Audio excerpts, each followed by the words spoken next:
Sometimes you book a color correction and you don't know which direction you're actually going to go in until you've done the hair. She came in with copper hair, and I'm going to show you where we went with that. So if you want to see how I did this transformation today, stick around.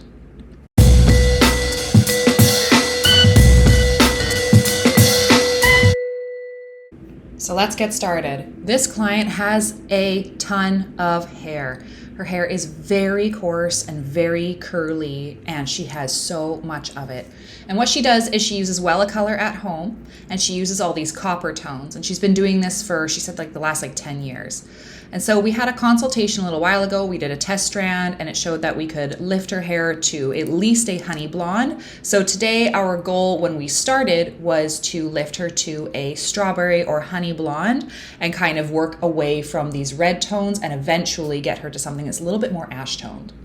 So what I'm starting with is, because I know she does want a cut and she kind of wants to bring it to just around the shoulder length, I'm getting rid of the last couple of inches of hair because it's just not necessary and we don't need to have it there getting in the way and using up product.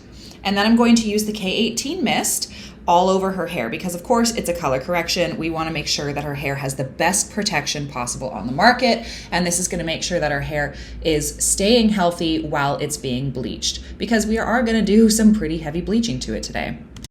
And after I've applied the K18 mist, I just comb it through and wait 4 minutes for it to do its job while I mix up my bleach. What's in the bowl today? I have Blonde Me and 20 volume, and this is for a platinum card application. And of course, because it's Valentine's Day, I'm going to be using my Frame Art foils, and we are going to be doing a platinum card today. A little bit different than how the other platinum cards have been done in the past on my channel, if you want to see any of those other videos. But I'm going to explain just kind of briefly here what I'm doing.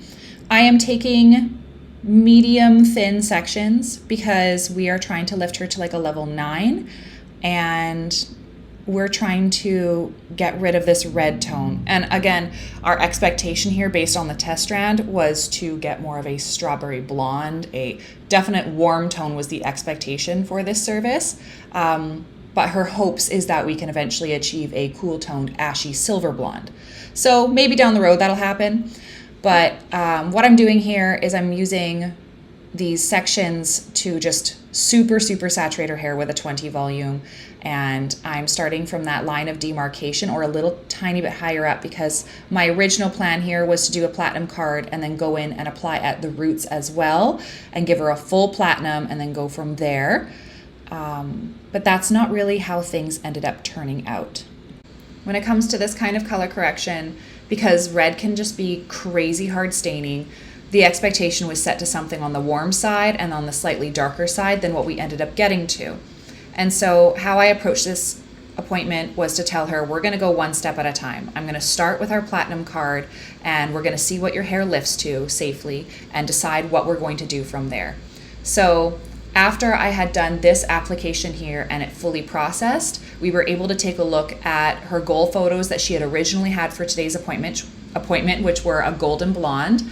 And we also had the photos of what she originally did want, which is a lot more ashy and more like a gray blonde. And so, spoiler alert, we did find something that's actually a nice compromise right in between both of those results. And we were able to adjust our approach to the color correction partway through the appointment. So I am starting here with applying lightener to about a ½ an inch away from the scalp, because my original intention was to do a full bleach out by doing the platinum card first and then going in and touching up the roots afterwards. However, we didn't end up needing to do that, and our plans changed partway through the appointment, and we ended up doing a different application up at the roots than was expected, and it actually turned out pretty cool. So I'm excited to show you that. But let's go over how I'm applying right now. I am using 20 volume and Blonde Me, again, a ½ an inch away from the scalp so that I don't get banding or overheating or anything like that. And also this red color, I don't know how long it's gonna take for it to lift. And then I'm using this really wide toothed big comb. And I know some of you are gonna say, Brad Mondo says, do not comb the bleach. And that's more with a fine tooth comb. With a large tooth comb, you're actually going to just separate the hair a little bit so you can get better saturation. Because if you know me and you know my channel, my rules for a perfect platinum bleach out is consistency, saturation, and sectioning. So those three things you have to be consistent with entirely, and the consistency of your bleach has to be the same with every bowl. And you need fresh bowls every 15 minutes. So I'm being very diligent with my bowls. I'm only mixing 1 scoop at a time. And because of the thickness of her hair and how much product it takes to actually saturate her hair, I am going through these bowls and I'm not really wasting any product. Another way to make sure you're not wasting product is to use a comb like this and fully saturate the hair. Use your hands to massage the product on, and then give it a good coating with the brush.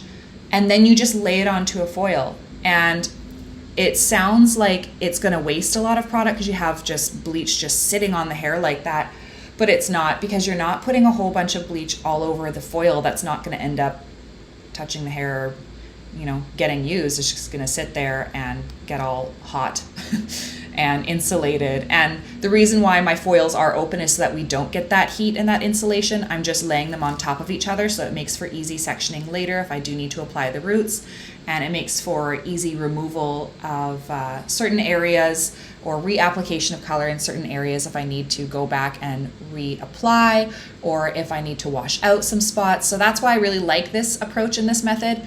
If you're trying to get rid of a color on someone's hair pretty solidly, I think this is a really good way to do it.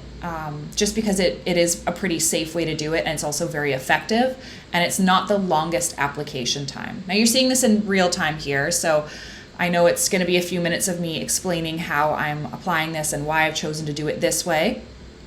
And in the comment section of the post that I made earlier, someone had asked, do you ever do a second application on your platinum cards? And I have before. And so this method actually makes it a lot easier to do a second application when you're not folding up your foils, and when you're also not just putting bleach all over the whole head and letting it sit there in a big clump. You're still doing separation, you're still doing sections, you're still insulating enough to keep things warm and consistently warm from roots to ends by using a foil, and there's no cold spots in the hair. So that's why I like doing this method. And again, it is faster because you're not having to do razor thin sections, because again, the initial plan wasn't to push her hair so hard that we're going to reach a pure platinum level 10. But we did end up getting lighter than the test strand, and we were able to adjust our expectation for the appointment on that and do something a little bit more creative with our color placement. So I will show you that in just a moment here. And this is just one last little foil that I'm putting in as an example. I'm not going to show you how I did the whole head because it's the same thing from the back, and then I do the sides all the way up to either side. It's just the same application all over. And again, fresh bowls every 15 minutes, and I'm combing through with every piece, and I'm feeling with my hands that every single hair is being saturated. And so that my section isn't so big that I can't feel that. I can feel the pressure down on my hands too with the brush. I feel like that's also an important thing to notice, is that if you can feel the pressure with the brush, your section should be good. If you can't really feel the pressure with the brush too much, you can't feel those bristles pushing through the hair onto your glove, then that means that you're probably taking sections that are a little too thick. And if they are too thick, they're just not going to lift up that well, or the bleach is going to swell a lot. So if you have an inconsistency with the thickness of your sections, then you're going to have an inconsistency with the lift and how light you get each piece. There is one area that I actually did do thinner sections on, and before I tell you, I want you to guess what areas I did thinner sections on before I show you, because I'm about to show you that right now. If you guessed the last foils on either section, you were right, because those last foils are being laid out to the air, and they're going to be the ones on the top that get a little cooler and a little bit more exposed to the temperatures in the salon, which is colder than the temperature of the middle of these sections, which is going to be quite warm. So I am using a finer, thinner section for these top foils here, because I want them to lift up with the speed and catch up to everything else below it. So that's the only time that I'm going to be using thinner sectioning, is with my last 3 or 4 foils on either of my sections. So because I'm not leveling up my developer, I want to have a very consistent lift. I am just taking out sections as they are ready to come out. So you can see that my one side hasn't been done yet. The back has been sitting for a while. The other side's been done. And now the back is ready to come out. But I don't want to wash it out because at this point I was still thinking we're going to be doing a bleach root on this as well. So the way that I approached this was to check each piece and scrape away the lightener from the top and let it be kind of like this old non-powerful bleach kind of sit in through the ends, because those ends still had some previous staining from years and years of overlapping her color. So sometimes the ends are just going to have a little bit more warmth than the top because the top has a fresh color and it's easier to pull it out of the hair. But my idea is to use a towel and to dry up as much as I can and scrape away any of that lightener from that rooted area, because I want to keep those areas clean for my root application. I don't want to have them bumping a level and creating a really orange root. I want everything to lift up to this beautiful, like very warm level 9 blonde. And I can tell that it's a very, very clean, good lift up at the top there. Even though the ends are still a little bit stained, they can have some of that old lightener just sitting on there. And it's really not going to do much, but it is going to slightly budge those ends to a cleaner, pure looking blonde than if I were to just wipe off everything right now or just rinse everything out right now. And I didn't also want to cool down her whole head because that's just going to make everything process a lot slower on that one side. So scraping everything away and using a towel to dry up the roots so that we don't get any accidental touching and bleaching is how I went with this. This is the back once everything's been taken out, and you can see how dry those root areas are from me using the towel on them, and the ends still have a little bit of product left in them, and you can see how red that original color was and how good this lift is looking so far. So this is the last section that I put in, and I flipped over some pieces from my one side section that I started with to insulate the last section that I've put in as well. And I'm just comparing the lightness of both sections, which shows that they're ready to come out. So I pulled out the side, I pulled out the back. This section is the last one. This is one of my last foils here, and it's looking gorgeous, which means she's ready to wash out. So I'm gonna take her to the sink and show you what happens next. I'm washing her all out at once instead of in sections and just towel drying things away because, again, when you're doing a color correction like this, things change on the fly and you want to make sure that you're not overwashing a client's roots and causing their scalp to be very sensitive to bleach. So the plan here was to just rinse her out and take her back to the chair and we could look at the pictures from there. And because I still at this point had planned to do a bleach root as well and just kind of connect up to those areas, I didn't mind having those strong root lines, but I am going to be using only conditioner on her hair because I don't want to scrape away any of those moistures or oils on the scalp that will cause her to have a more uncomfortable experience with her bleach root. Because if you've ever gotten one done, you know that it can be uncomfortable. It can be a little stingy, a little spicy.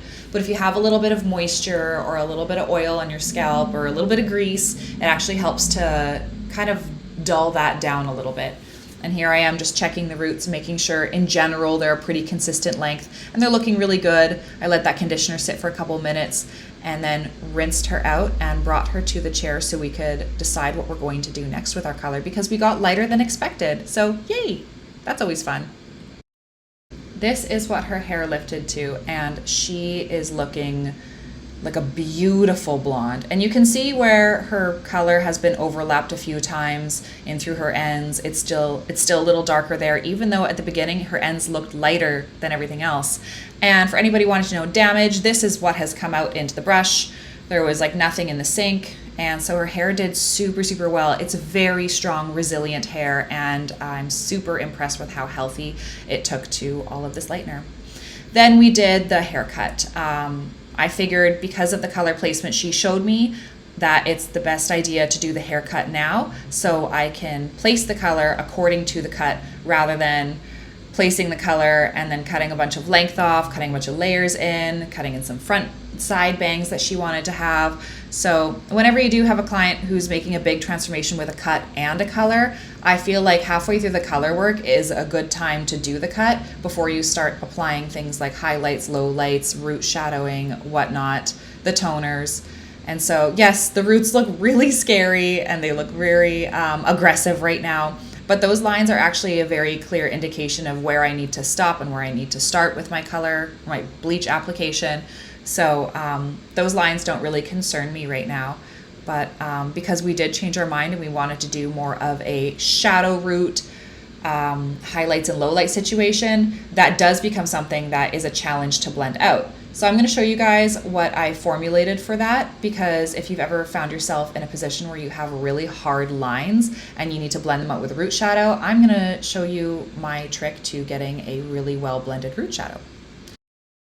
So her natural color sits somewhere between a level 5 and a 6, and she's on the slightly warmer side, but she does want to have a cooler looking ash blonde that also blends in well to her natural color. So today we're going to be using 5-1, 5-4, 6-6-3, and 6-0 in equal parts. I'm using 10 grams of each of those colors. And then to add in my little secret formula, I'm adding in a little dash of 0-55 in the Royal. And I'm adding about 5 grams. So equal parts of all the other colors and then like half a part of this. And it's a kicker, and it will help to fill in the hair and make sure things are really balanced. Because when you're working with a natural, slightly warmer color and you want something on the cooler side and you have a level 9-10 lift in the hair to blend in between, this is when you need to have a really, really solid root shadow formula. So I'm going to tell you how I formulate these things. You may have noticed that if you know Schwarzkopf hair colors, I used two cool tones and I used 2 warm tones.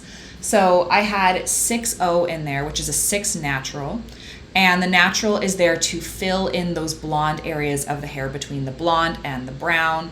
We want to have some fill, because if we use only ash colors, we are going to get muddy looking blonde. We're going to get like this kind of hollow looking greeny, bluey, grayish blonde. And that's going to connect to that brown area, and you're going to see where it starts and where it stops. It's just going to look absolutely awful if you only use ash colors.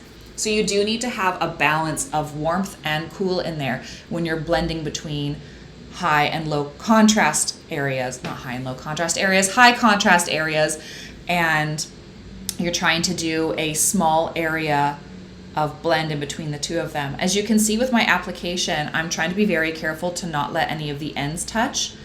And I'm still going to be using this formula for my low light, but this is why I'm applying my formula only to the roots right now. And then I will let it fully process, then I will wash it out, and then I will apply the same formula as low lights, because things can get so messy so fast with something like this.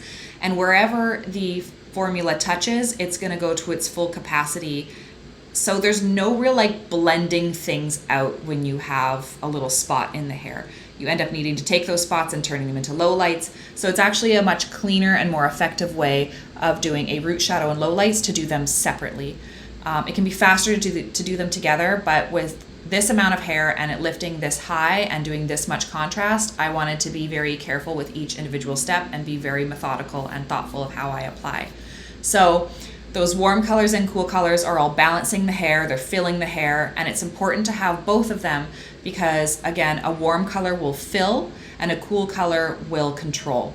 So you need to have a proper balance between the two. So I am very happy with my root shadow today. My application, I'm happy with it as well. It really helped to smudge out that root and create a much softer looking blend. In the back, I worked from bottom to top, and from the sides, I worked from back to front. And then that way I could kind of control if she got a little bit more of a money piece and how things blended. And with the front, I'm kind of doing more of a cross check than I am doing with the back. The back I just applied from bottom to top, as you saw. But I like to with the front areas because the hair tends to spread out a little bit more. It tends to be a little finer and thinner, and it shows lines more up in the front. This is why I applied it in the opposite direction of how I applied it, how I applied my lightener, so that I can really see where lines are and focus on each section and use my brush to blend areas out. So here it is processing, and you can tell that the color has darkened and almost entirely matches her root in a really beautiful way, but we have to make sure that the process goes all the way so it fully develops and it blends out really beautifully like that. Like that's such a better blend than what she had literally 30 minutes ago. There are some little imperfections in there, but of course we will collect those up into our foils when we apply our low lights. So again, this is a lower pressure way of doing things, and you just do it right, you take your time, and you don't rush things. So now I'm going to show you my pattern for low lighting hair like this. We want to keep in mind that she wants to be mostly blonde, but we want some dimension in there. But having a good strong root shadow and some low lights allows her to take more time in between appointments than having to come back every few weeks for a bleach route. So that's why we went more for this route. She wanted to just come in 2 to 3 times per year for her foiling services. So today we will be putting in low lights, but in the future she'll just be coming in for her highlights to get connected and touched up. So I think that this is going to be a great compromise for her when it comes to the maintenance that she wants to have. These low lights, by the way, do go all the way down to the ends rather than stopping partway down. And I've decided to do that because no matter how hard you try to feather and blend low lights, if you don't go all the way down to the ends, you're still going to see where they stop because they just have such an abrupt color absorption that wherever you put the color, it's going to want to process to 100%. It's not going to do feathering the same way that bleach does. So whenever I apply low lights, unless I'm doing like a color melt where I can apply a lighter version of the color down on the ends and kind of blend between the two, then I'm not going to really do that today, because with the length of her hair, I just don't think it's going to really look good. I kind of made an executive decision there. We're going to do our low lights all the way down to the ends of the strands here, because if I try to mix around with some formulas, they could end up looking really hollow if they're too light or too ashy. You never really know how all the hair is going to take to this color. And some of these ends are more orangey than up at the top. So I just wanted something more consistent from roots to ends, giving her some dimension and not worrying too much about all these little tiny details that might not pan out and might not work out at all and might not matter. I feel like this is going to give her a more natural look. We're still maintaining that we have a lot of blonde in the hair though, as you can see with my application here. And these roots are going to blend in really nicely to the low light. And again, it's another reason why I chose to do the roots first, is so I could see how it actually does take onto these blonde areas. And I liked that because when you put in a low light and sometimes it doesn't turn out into a nice color, you feel like you're so screwed because you did so much beautiful blonding and then you put in a low light and the low light doesn't look nice, and now you have to refoil all of that hair, or you have to bleach wash it out or do a color remover to get rid of all that color. Sometimes low lights are such a pain in the butt for hairdressers, and if you've ever done them, you can, sympathize with the fact that they're harder than they look to formulate a proper low light that is going to work with the color that the client currently has and with what they want. So again, I just stuck with what I knew here because the root shadow worked out so beautifully to blend out those two colors. I'm going to continue on with that same one in my low light. Now I'm going to collect up all of those little spots that I see in the hair, and I'm going to turn those into little low lights, but I'm still trying to be mindful about how many low lights I'm putting in because a little goes a long way with them. I'm also being mindful with how much I'm taking in the front. I'm trying to actually take in very few low lights in the very front area because I kind of want to leave her with a little bit more bold blondness up in the front. Not quite a money piece, but a little more blonde in the front than she has everywhere else. And what I'm also going to be doing here is, because we want her to have something that's a little bit lower maintenance, she probably is going to want to grow it out into a balayage over time, because she's going to have fun with this kind of like collarbone length, but I have a feeling that this client is going to want long hair within the next 6 months. She's going to be like, I'm ready for my long hair again. So typically when someone wants long hair with that balayage look, they just kind of want to come in every few months for their highlight touch-ups, and they want to have something that's low maintenance while still having lots of blonde. And the way that you do that is you create a veil of a little bit more of the darker color along their parting. And that creates a very soft darkness that just kind of goes over the whole thing, where she still has lots of blonde underneath and throughout, but it creates this more root drop shadow effect that allows everything along her parting to be lower maintenance while still maintaining tons and tons of blonde everywhere else. I'll show you what I mean in just a couple of moments here, and it will make sense in the end, I promise. I had initially thought that I was going to be putting in my low lights, and then I'm going to be putting in my toner for the highlights everywhere else in between, but I decided against that and to do them individually, one at a time. And that was just another decision that I made after seeing how the low lights went in. I was like, I don't want to move things around and mess things up and potentially cause any spots in the hair or miss anything. So I'm just going to do the blonde formula at the sink. So I'm about to show you that as you're seeing the veil piece go in right now. It's a little bit more heavily low lighted. I'm going to do the same thing on the other side. And this is what the hair looks like after I've done applying the low light. So that's going to sit for about 20 to 25 minutes. Then I'm going to wash that out and do the blonde toning. And here I am intermixing the color families. I am using 8-19. I'm using the Blonde Me Toners Iris. I don't know how to pronounce that. As well as 9-42 for her original formula. That is going to cover all of her hair. And then I'm going to glaze over those warmer ends with a 7-42 and an 8-19 together, and that's just going to add in some extra cool tones that I need to have in those ends, because again they were a little bit more orangey, and I'm putting this all together with a 6-volume gel. And so I'm going to take you to the sink and show you what that looks like right now, because you can see that these ends are warmer than her roots, and because the roots lifted up so beautifully, you saw that earlier in the chair, and those types of things may not be super obvious when her hair has a raw lift, but as soon as you put in a toner, that's when you're really going to notice if there is any inconsistencies in the leveling here, because look at how warm that is compared to the cool rooted top. So she wanted to be kind of more of a grayish, ashy-ish blonde at the at her end goal result. But because of her ends being on the warmer side, I said, let's neutralize and go to something right in the middle. So today you don't have to have a strawberry blonde, but you also don't have to have a gray blonde. Let's do something that's right in the middle. We keep it bright and beigey and very soft and blend in with her roots. And even though, let's be honest, my styling wasn't the greatest today, I think that when we see where her color started and where it ended, I'm very happy with the color work today. That's where my strong suit is. With hair this thick and curly and coarse, it can be very difficult to give it a really smooth, solid style. So again, I apologize for my styling capabilities today. But overall, I'm very, very happy with the color work. I think it turned out really beautiful. I'm very happy with it. And so I would say that one of my stars is definitely my root shadow formulation and my low light formulation. The other star I would say is where I got her lift to. I'm very happy and surprised with that. And I would say my wish is my styling today. So again, it's not my best possible styling. It's difficult hair to work with for me, but I'm gonna work on it. Gonna continue to practice on this hair type and this hair texture, because it is a challenge, but I'm up for the challenge. What did you guys think? Let me know what your thoughts were in the comments on this video. If you like the transformation, if you'd try that, or if there's anything you learned, please remember to like and subscribe, and I will try to upload videos as often as I can. And I always want to make sure that they are interesting videos and that there's something that is educational in every single one of them. So if you have any thoughts, please let me know, and remember to support the channel. Thanks guys so much. Have a great weekend.